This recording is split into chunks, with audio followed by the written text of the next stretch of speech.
me, Egypt is a great complex of philosophies. It's a great complex of civilizations that came together, and this togetherness sometimes is conflicting, sometimes actually is enriching one another. But let's look to Egypt in the beginning. It's a great civilization that still the world is searching for its roots. Until now, the great civilization of the Pharaoh is still a mystery. But the same mystery that the world is searching for, you find it in its simplicity in the roots of the everyday life of the Coptic communities.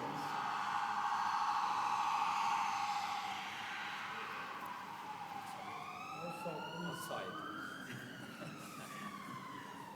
Celebrating.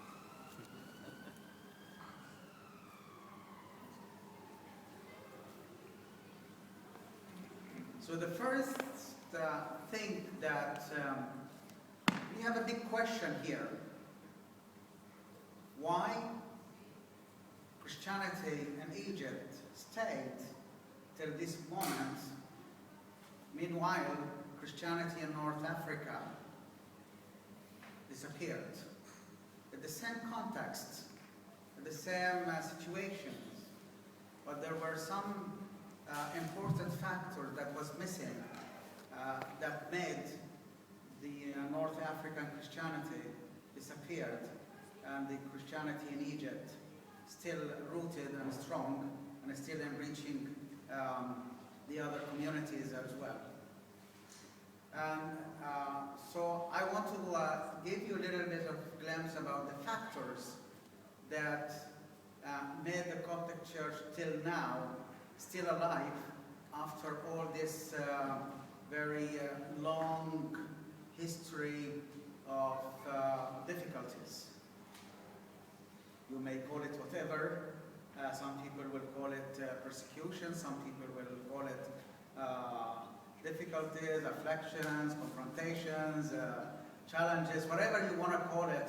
But we had periods of time that Christianity would have been disappeared from Egypt, but still it survived. And what are actually the factors that made Christianity in Egypt still alive till now? For me, on my own personal observations, I see a few factors here. First factor that we can actually adapt for everyday life is out of the geography of Egypt. If you see the Egyptian map, you feel like it's a whole desert, it's a whole big area of deserts, and you can see the Nile over there, it's just like making its way and giving life to this area. So the people there, from the beginning, start to understand the concept of coexistence is the concept of life. When you are able to live together, very close to each other, and you support each other, because simply outside of the Nile is death. And that's why they were making all the beautiful tombs outside in the desert. And it's still, until now, it's a great mystery how they did it. But it's still, the concept of coexistence has been very much rooted in the Egyptian culture. Even though they were having different religions, they were conflicting, all the religions of Egypt sometimes, but there was something so important in the life of the early Egyptian societies. In every village, there was a very small house, and this house is called the House of Life, and this House of Life, it's always collecting everyone, coming in, teaching them about life, about philosophies, about handcraft, about civilizations, and meanwhile, the big temples were holding lots of mysteries of hieroglyphics. The life has been ongoing with coexistence atmosphere in the House of Life in every village. And that's why we didn't see big massacres in Egypt in the old pharaonic time, even though they were conflicting, but still they were conflicting with the philosophies and the temples, but with the people, they were actually having this coexistent life.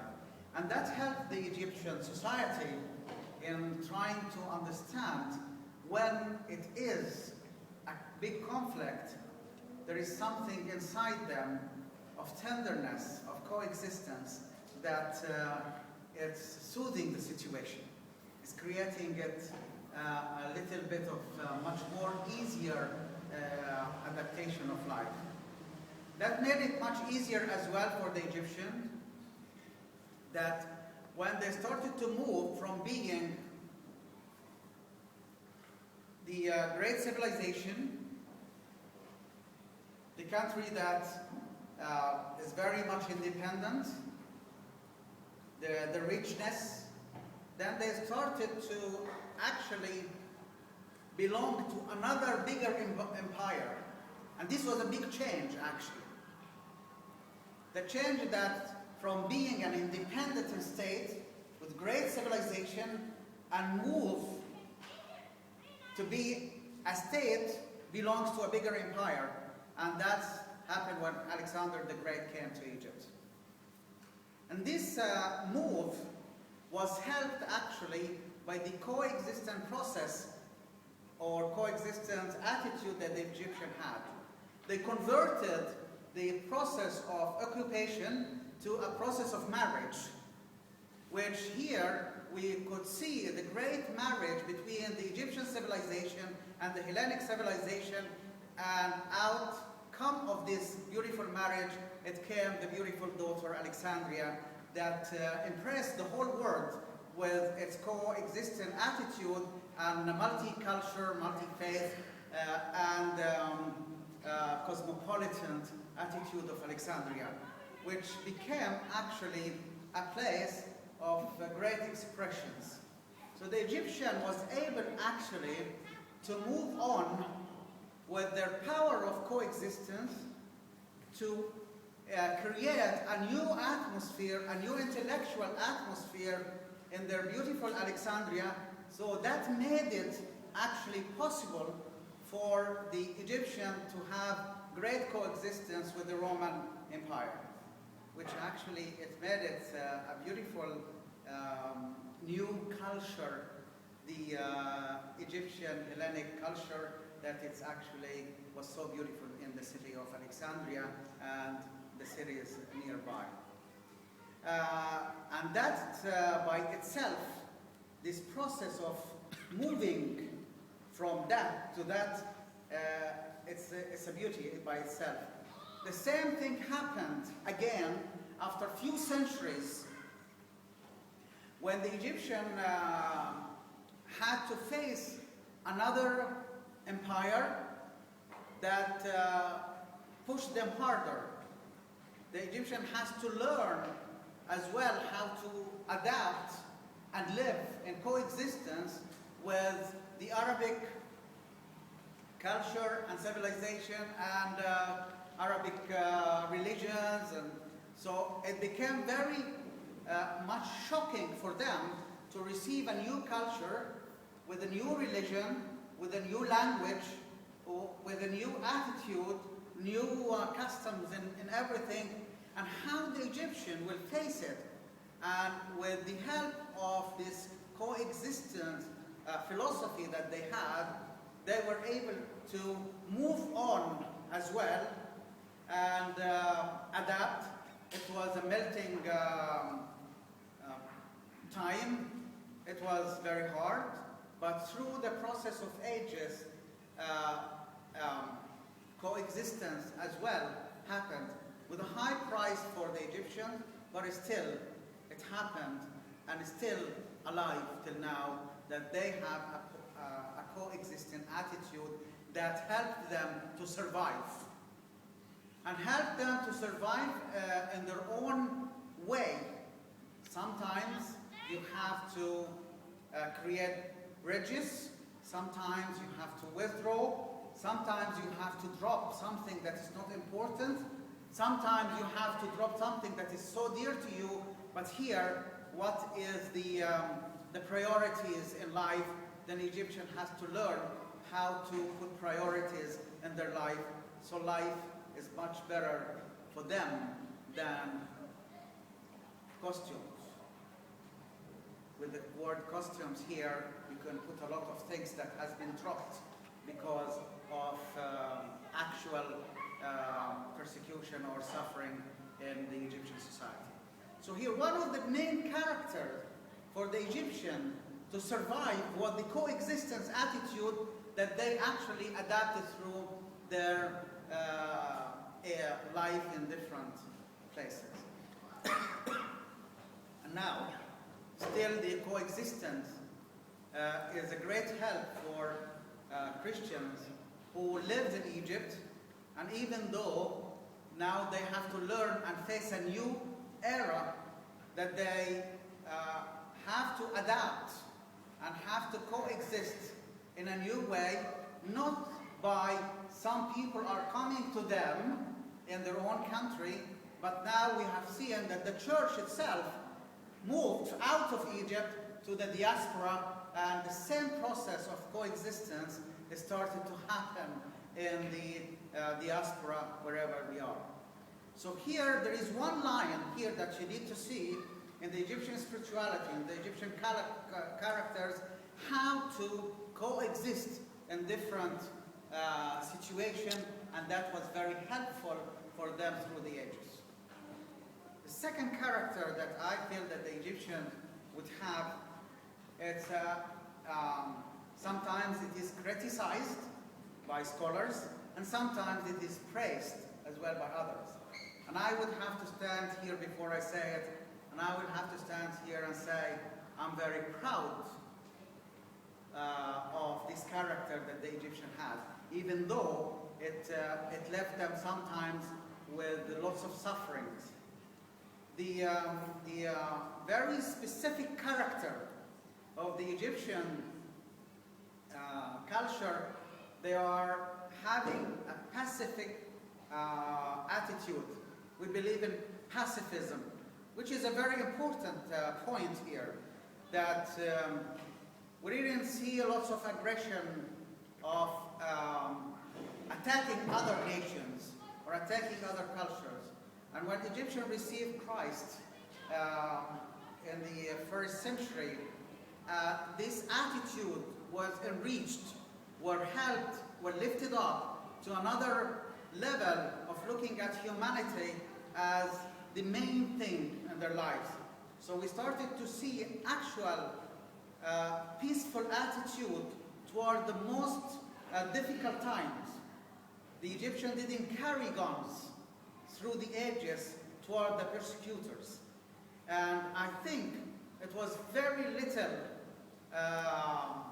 glimpse of times that the Egyptian actually carried the gun and fought against the persecutors. It was very little in their time. But most of the time, the majority of time, they were actually keeping this peaceful attitude with even the persecutors. Of course, the Christian principles and the Christian values that was given to them by the Apostle Mark and the Christian values in the Bible helped this a lot.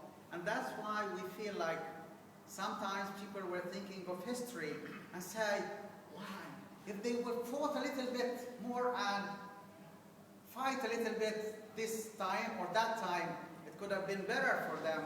Or some others would say, but I would be very proud that our church is still and keeping this attitude of peacemaking, and that's a great character for the Egyptian. And that's why this character is still active, going with them wherever they go.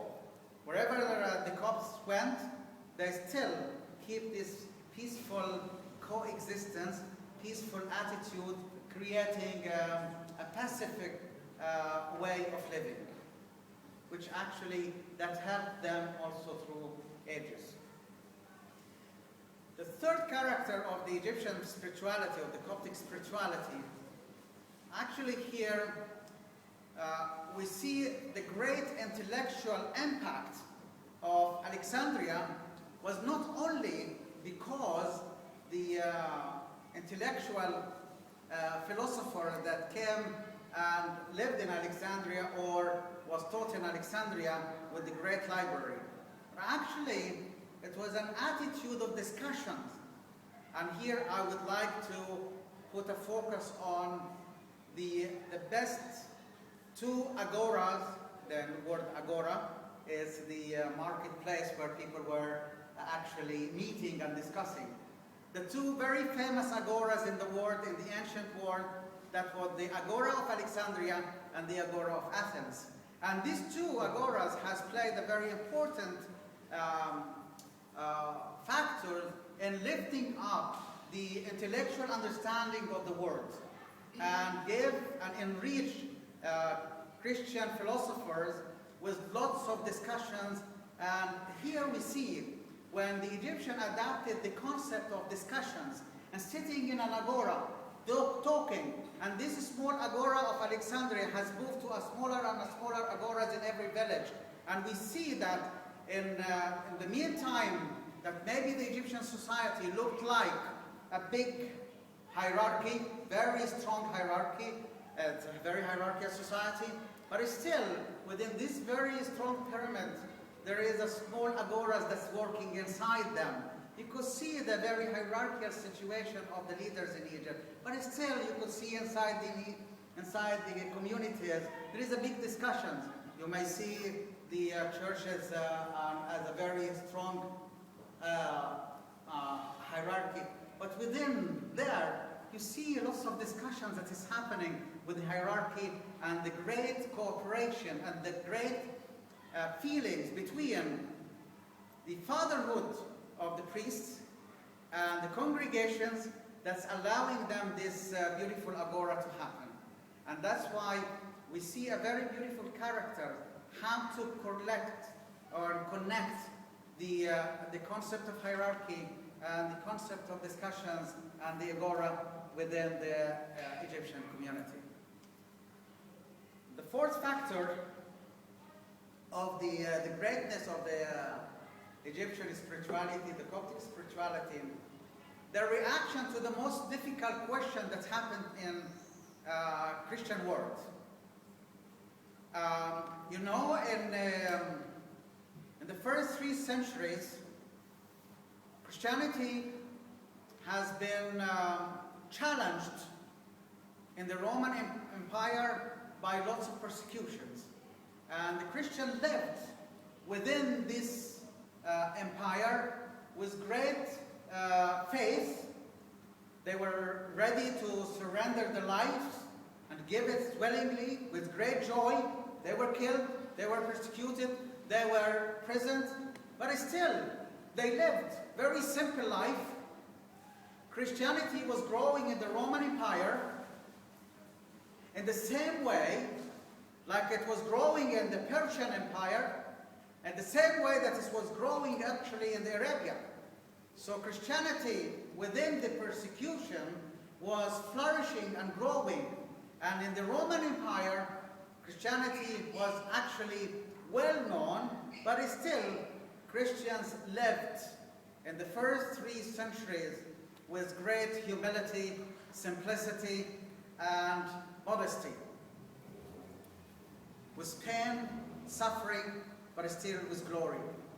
And now, we started to have a great impact from a change that happened in the society then. Constantine the Emperor, in the books of history, sometimes we venerate Constantine the Emperor as he gave freedom of religion to his empire, and he gave as well great opportunity for Christianity to flourish in his empire. But that's only half of the story. The same way, Constantine the Emperor has given as well a good chance for his empire to be established, to be well protected because of the Christian majority that was spreading around his empire, and to please this majority was also part of his policy to have a well-established empire.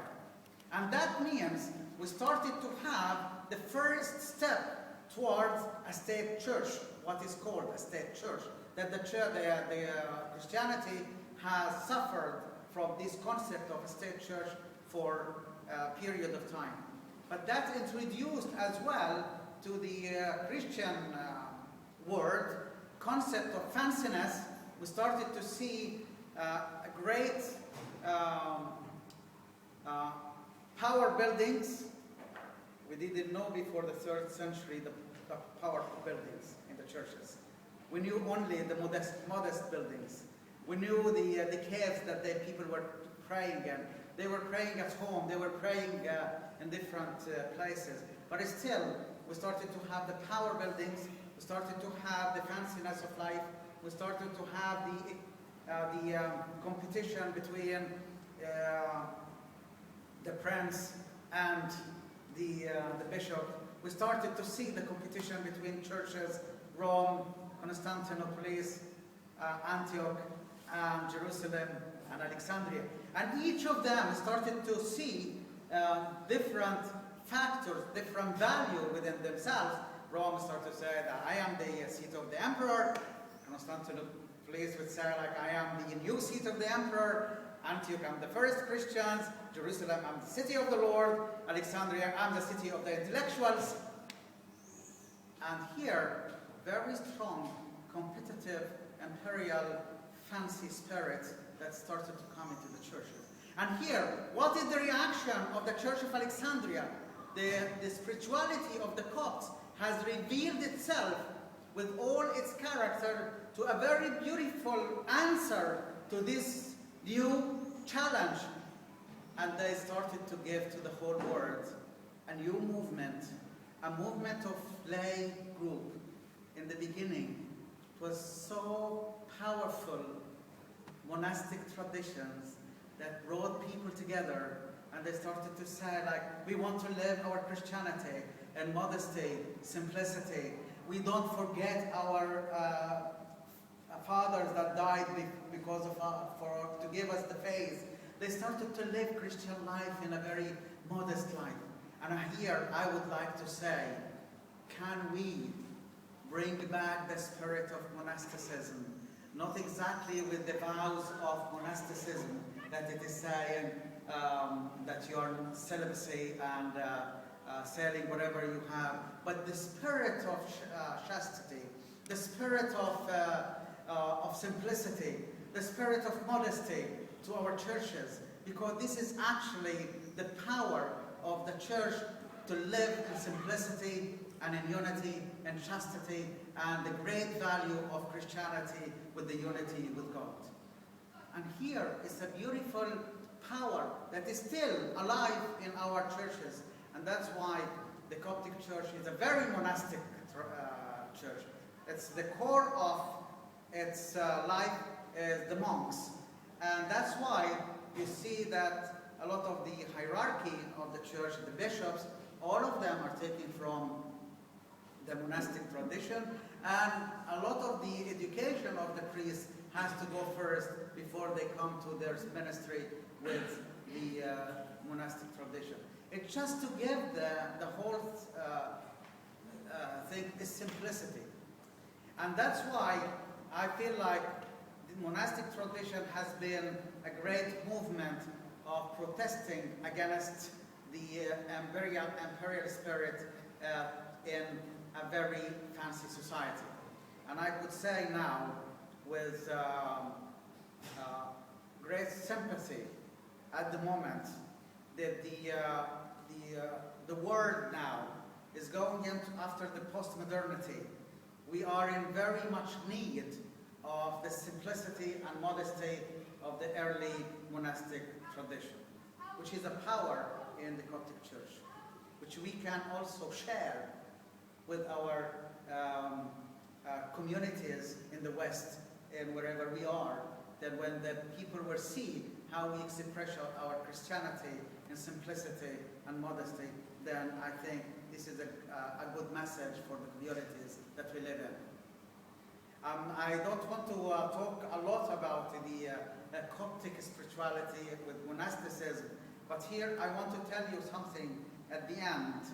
The Coptic traditions has been adapting to new challenges, so they were able as well to invent and create.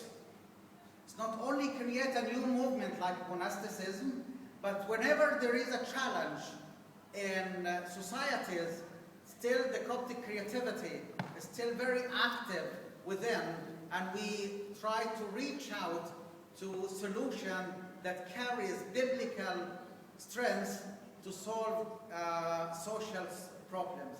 Like when the Copts felt that there is a strong need of a Sunday school movement, we started a Sunday school movement. And 100 years ago, maybe when you go to Coptic churches, you didn't see youth there. You didn't see children there. Because it was only kept for the old, very well-behaved persons, and they would go into the church in very strong silence, and they come into the church with awe and reverence. And the church felt that if the situation would continue like this, that would not be good for their continuity. And that's why a Sunday school movement started to be implemented within the Coptic communities. And after 100 years now, we see the churches, wherever you go to a Coptic church, it's full of young people, it's full of children, and this is a power that we can actually adapt and we can give to the whole Christian world, that the more that you take care of the Christian education from the beginning, then you are actually bringing good society. I feel like with some of these characters, if we are able to bring them and breathe into the societies where we live a new breath of the old experience, we are not bringing old traditions, but we are bringing the experience that we have from the old experience that we get to a new setup. Capitalize your experience.